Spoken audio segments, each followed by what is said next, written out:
On Friday, July 18, 2008, not long after 9 p.m., a solitary discharge tore through the clamoring night close to Gwinnett Place shopping center in Duluth, Georgia. An observer from the bus stop across the road called 911 to report the shooting.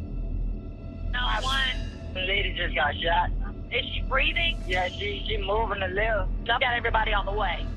Paramedics and investigators from the Gwinnett District Sheriff's Office showed up at the scene and found an African-American lady lying on the ground with a solitary gunfire twisted to the chest. She was balanced out and raced to the emergency clinic, where she later capitulated to her wounds. The casualty was subsequently recognized as 40-year-old Genai Coleman. Examiners were left confused with the absence of proof at the scene. The ensuing examination was loaded with turns that the analysts would never have seen coming. Yet, was Genai killed by somebody she knew, and what might have been the purpose for it? Today, we jump into one more upsetting case with a crazy bendy instance of Genai Coleman. Welcome to the Friday 13th channel. Yet, before we dive any further, kindly set aside some time to show your help by subscribing our channel, liking our videos, and tapping on that bell to get the most recent recordings directly to your inbox. Right away, how about we jump into another wrongdoing secret? Duluth, Georgia, is a humble community with all the important conveniences. Partaking in a liberal blend of current living and open-air activities 31,800 occupants get. Aimed as the Tree City in 1989, Duluth is devoted to keeping up with its green spaces in a steadily growing metropolitan world. Its cheap cost for most everyday items draws in numerous families to its energetic city. Its thick rural feel likewise adds to the fascination. With the possibility succumbing to a savage wrongdoing being 1 in each 1,000 individuals, it's viewed as a genuinely protected city to live in too. However, it was here in 2008 that a horrendous wrongdoing happened to Genai Coleman. Genai Coleman was brought into the world to Geraldine and Robert Coleman on October 2, 1967, in Elkhart, Indiana. She was the third of 5 kids and had 2 sisters named Rhonda and Camelia and 2 brothers named Edwin and Vincent. She was brought up in a family that highly esteemed genuineness and love. Genai and her family were passionate Christians who set confidence in family most importantly. Her parents at last got divorced yet stayed agreeable with one another. Aside from chapel, Genai saw serving her country as similarly significant. When she turned 18, she joined the military and served her country with honor. When she finished her military service, she got back and devoted herself to another enthusiasm: teaching. Her brother Edwin Newsom portrayed her as being committed, energetic, and motivating. She was a phenomenal teacher. I was actually in her class a few years. Her ability was very awesome to see. Genai's adoration for kids reached out past the homeroom. She opened both her home and heart to 3 embraced girls: Lakasha, Felicia, and Adriana. Together, they lived in Duluth, Georgia. At only 40 years of age, Genai had greater objectives ahead. She was granted a certificate that permitted her to open her own special preschool. However, these fantasies were broken by an accident. A solitary gunfire rang out at a bustling convergence in Duluth, Georgia, soon after 9 p.m. on Friday, July 18, 2008. Observers from the bus stop across the street from the Gwinnett Place shopping center saw as an African-American man pulled a lady from a vehicle, shot her, and drove away in her car. One of the observers settled on a decision to call 911 as others attempted to help the lady. 911. We at Gwinnett Mall, the lady just got shot. We're at Gwinnett Place Mall. Where the bus station's at. Is she breathing, conscious and alert? Yeah, she's moving a little. Did you see where the person is that did it? Yeah, he was in a car, but he pulled off. It was like a baby car. She was all the while breathing, yet all the same scarcely cognizant. Paramedics showed up at the scene first and settled the lady. Criminal investigators trailed behind and cordoned off the crime location. A speedy inquiry of the prompt region yielded no offender, and nobody present at the scene perceived him. Any ideas what happened to him? She was raced to the Gwinnett Clinical Center as agents posed inquiries to the individuals who witnessed the accident. From the bus driver, they discovered that an African-American man had moved toward the woman who was in a beige vehicle. The transport driver said she looked as he placed his hand on the driver's door, leaned in, and began talking to the woman. She then, at that point, heard a popping sound and saw him pulling the casualty from the vehicle prior to unloading her on the asphalt. He then drove off in her vehicle. She furnished criminal investigators with another indispensable detail. The man had been wearing a white shirt with green sleeves. While analyst Damian Cruz from the Gwinnett District Police Office was strolling around the scene searching for evidence, he got some terrible news. The casualty had died during medical procedure. She was pronounced dead about 10 minutes into the surgery. The thought carjacking situation had transformed into a manslaughter. The investigators had to work quick if they had any desire to track down the executioner. Checking out the area, Cruz was amazed by the audacious way of behaving of the shooter. It was a genuinely bustling region, especially with the bus stop close by. There's a mall maybe 300 feet away from there. There's a convenience store across the street. We're talking at a bus station, not just a stop. He sent his group of investigators to talk with supervisors at the close-by eateries and corner shops to inquire as to whether they saw a squabble between a man and lady. He accepted the shooting might have happened after a quarrel between the two, and that could make sense of the process. All inquiries returned with practically no new leads. Nobody had seen the man or lady before the shooting occurred. After 6 hours, one of his inquiries was at long last replied. While still at the crime location, investigators got a report from the station. A lady named Genai Coleman revealed her sister Genai Coleman was missing. She said that her sister frequently held up close to the Gwinnett Spot shopping center prior to going to get her oldest girl from work. That evening, in any case, she neglected to get her girl and hadn't gotten back. She then, at that point, proceeded to give an overall depiction of Genai and the vehicle she was driving.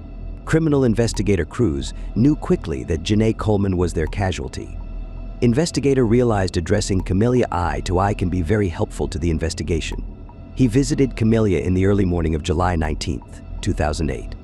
At the point when the analyst made sense of what had befallen Genai, Camellia shut down, unable to handle the whole occurrence. I just never thought that we would not grow old together. She was only 40 years old, and she was already gone. So it was hard. After some time, she set herself up to the point of addressing the criminal investigators' inquiries. It bewildered Camellia with respect to why somebody would shoot her sister. She cleared up for the analyst that Genai had no foes or animosity with anybody in the city. For investigator Cruz and his group, the examination got increasingly convoluted. The crime location was at that point without any proof, and they had no clue about where Genai's vehicle was. The examination group accepted their best option was to get hold of the vehicle, which could lead them to the executioner. Investigator Cruz had previously put a follow on Genai's number plate. However, nothing had come up. Similarly, as he was going to lose all expectations subsequent to addressing Camellia, he got some very positive news. Genai's gold Dodge Stratus was found 40 miles from the underlying crime location on July 19, 2008. An off-duty official saw the vehicle left in a dull mall. He then saw men leaving the vehicle and talking uproariously on his cell phone. The official let the man know that he was unable to park there. Distractedly, the man got back to the vehicle and drove off. To the official, the man's way of behaving appeared to be peculiar. He decided to run the plate through the system and made the report. His behavior seemed strange to the officer, so the officer ran the tag. For investigator Cruz and his group, the official's impulses had quite recently paid off. Genai's vehicle was again found only 2 miles from where it was first found. It had been heedlessly stopped, as though left in a rush. Presently, Cruz would have liked to find something of purpose in the vehicle that could lead him towards the executioner. The vehicle was taken in for testing to the investigative laboratory, and with assistance from the criminological group, they had found a sufficient proof to assist with addressing the case. Recent fingerprints were taken from the outside surface of the car. More fingerprints were found on the driver's seat. Karma was on the examination group. In a demonstration of fortune, a cigarette butt was found inside the vehicle under the driver's seat. In meeting with Genai's family, analysts came to discover that she never smoked or permitted anybody to smoke in her vehicle. They realized the cigarette butt had belonged to the executioner. It was currently up to the criminology group to extract sufficient DNA from the butt to make a profile and track down the executioner. It worked out that there was all that anyone could need to start testing. However, the examination was going to hit an obstacle with the DNA profile. In the wake of running the profile through the national database of the combined DNA index system, they got no underlying hits. The fingerprints were then utilized and gone through the data set, but there were no sure guides on who the prints had a place with. Examiners were not prepared to surrender presently. They had another road to investigate. Investigator crews had the option to get hold of CCTV film from the stores situated close to the crime location and the area where the vehicle was at last found. The video film was going to disclose the most surprising piece of proof. The CCTV film from the shop close to the crime scene uncovered a man wearing a white shirt with green sleeves, khaki jeans, and conveying a black bag. This was a similar shirt the transport driver portrayed the shooter was wearing that evening. It showed the man strolling into the store 2 hours before the shooting. He was seen purchasing 2 jars of brew. Most notable, however, was one more piece of proof. Investigators watched the man purchase a bunch of cigarettes. They could hear him ask the store cashier for a pack of Bronson Light Longs, exactly the same brand of cigarettes tracked down in Genai's vehicle. He was additionally captured by camera in the area where Genai's vehicle was left. For criminal investigators, this was a definitive proof. They currently had genuine video of the one who had pulled the trigger and killed Genai. Utilizing this recording, specialists went to the media and public to help in distinguishing the man on camera. A news broadcast was shown across all Georgia. The outcomes were not what specialists anticipated. Nobody approached with any tips in regards to the man in the video film. For probably the first time, examiners had all that they required: fingerprints, DNA proof, onlookers, and genuine video film of the man they considered as answerable for Genai's homicide. But without a name or new leads, the man in the video had turned into a ghost. Genai's case was rapidly turning chilly, but investigator Cruz was still determined to tackle the case for Genai and her loved ones. A little more than a year after Genai's homicide, the CODIS framework returned with a positive hit. It was a welcome outcome, despite the time passed. The DNA belonged to a man named Donald Eugene Smith, a 51-year-old person with an extended crook record. His latest capture in the mid-2000s had been drug-related. Specialists acknowledged it was positively conceivable that he could be answerable for the carjacking and assassination. His image was similar to the one they saw on the CCTV film. Agents visited Genai's family and let them know the name of the man and showed them his image. Nobody had known about Donald Smith or met him. They additionally said that Genai never mentioned anybody by that name. Examiners currently realize the shooting was an impulsive demonstration of brutality. A further investigation of his documents uncovered a phone number. Specialists went to the Mobile Network Organization and acquired calls records for this number. A cross-reference of the phone activity and the area cell towers in the area of the shooting and where Genai's vehicle were found showed high traffic from the number. They likewise noticed that the number was used on a job application made by Donald years earlier. Talking with the chief of the organization, the investigators learned that Donald was the man in the footage. This, along with the DNA proof and video film, was all that could possibly be needed for investigators to make the capture. On February 3rd, 2010, Donald Smith was captured at homeless shelter in Georgia. Analyst Cruz quickly notified Genai's family, who were feeling quite a bit better to hear the news. Agents then pushed for a clarification regarding how his DNA was tracked down in Genai's vehicle in the event that he wasn't the individual who shot her. Specialists arranged to sit down with Donald and find their answers. The case, however, was going to take an extremely odd and surprising turn. Agents examined Donald widely regarding his contribution in the shooting of Genai Coleman. He denied having at any point met her or taking her vehicle. Really, it's about this vehicle, okay? I'm gonna ask you questions. Have you ever seen this vehicle before or been in it? No, I have not. Have you ever met this woman before in your life? No, I haven't. Agents then pushed for a clarification regarding how his DNA was tracked down in Genai's vehicle in the event that he wasn't the individual who shot her. That vehicle you said you've never seen before, and the woman you've never seen before, okay? Your DNA ended up in that car. That's interesting, because my DNA couldn't have been in that car because I've never been in that car. Donald was then shown video from the store CCTV, to which he denied truly being there. I have a picture, basically on a computer. I want you to look at it. Let me know if you recognize it as yourself or not, okay? This is the day I'm talking about. Oh, was it with this guy right here? Yeah. You're saying that's not you?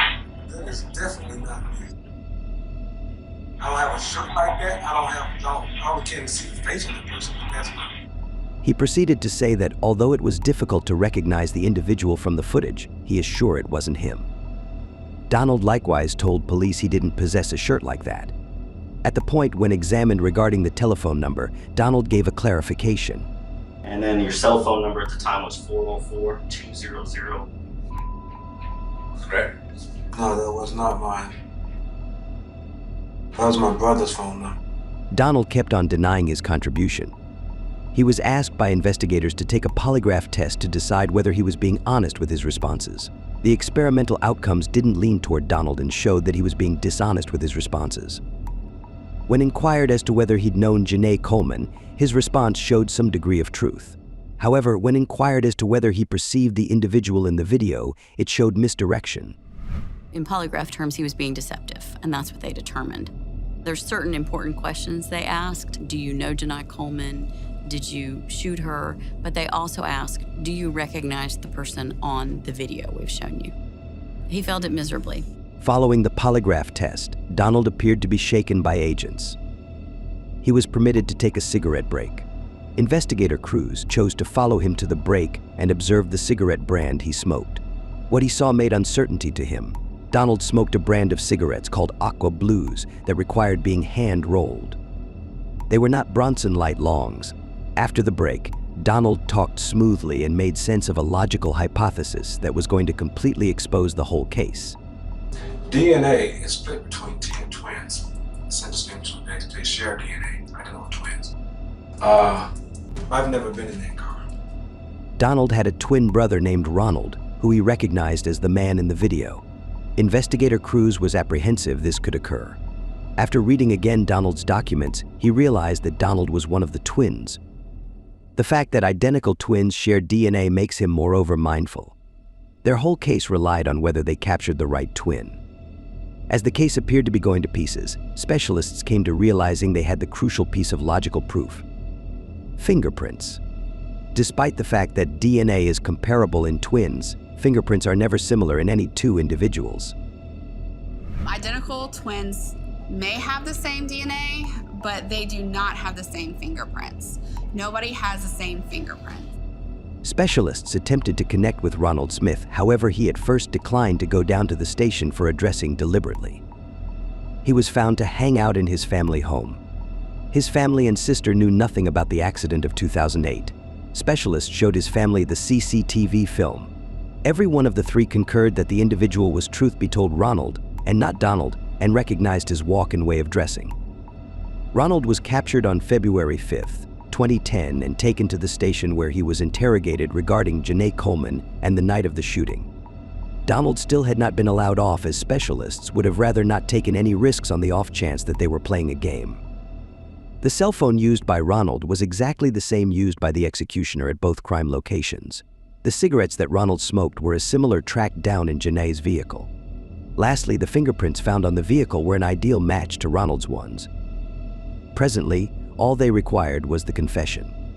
To begin with, analysts started by introducing the proof they had on Ronald.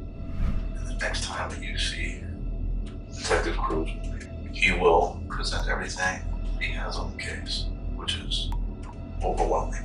I mean, video, DNA, prints, phone records. At the point when that didn't work, they attempted another methodology and asked him for what reason he'd shot Genai Coleman. Her name was Genai, okay? She had 3 adopted children.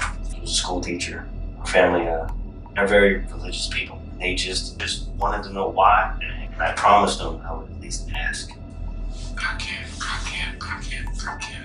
swear I just can't say right now. Okay. Ronald ended up being noticeably disturbed and begun to feel overpowered. He requested a break. I'll use the bathroom. Okay. Smoke 1 cigarette. Okay. And come back and talk. He was left with Genai's photograph in the cross-examination room as analysts watched him.